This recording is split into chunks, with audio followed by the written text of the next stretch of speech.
Gaurkoan, ekimen berri bat eta goi guztientzako garrantzitsua dena aurkeztera gatoz.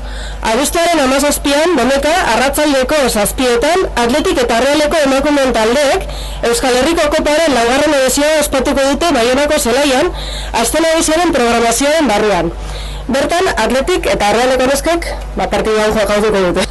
Partidua aurkezteko, hementxe bildu gara antolaketan parte hartuko dugun eragile guztiok. Atletik eta Realeko emakumeen talderen izunea kapitaina ditugu, eta antolaketan Euskal Herria Kirola taldearen ordezkaria dugu Jon Esturo.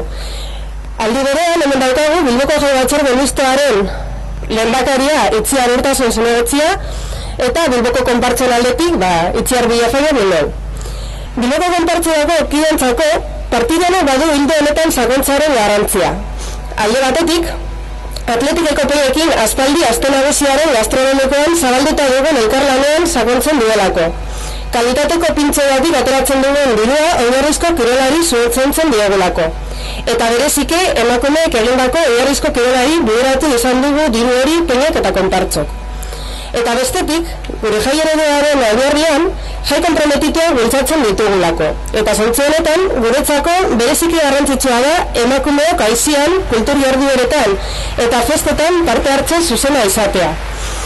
Eta parte hartzea bezain garrantzitsua iruditzen zaigu emakumeen eta kasu honetan emakume kirolarien presentzia esparru publikoan bisibilizatzea. Eta aldi berean indartzea. Gure ekarpen txiki honekin, interesgarria izango litzateke kirol esparruan segregazio vertikala eta horizontala murrizten laguntzea.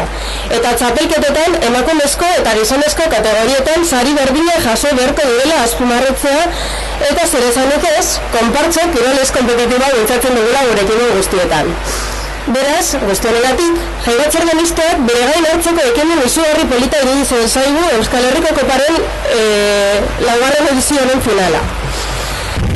Bueno, iziaren izan duen bezala, oso kontentu daude egin dalako final hau, 4. edizioko final hau, egin dalako elkarlanean. Eta elkarlanean batetik konpasaren laguntzarekin eta baita ere Bilboko Batzorde Mistoaren laguntzarekin.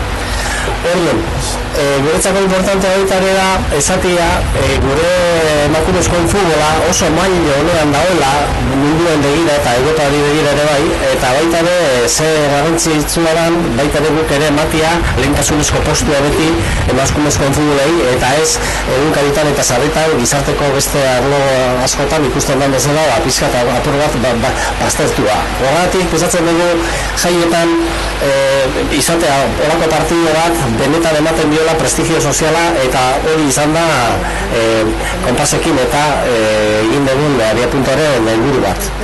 Bestaldetik esatia eta aurretik ere egin dugun bezala Jaurlaritzari, Diputazioari eta Federazioari Euskal Herria Kirola dagoela beti dispuesto eskudan luzatzeko elkarlana egiteko.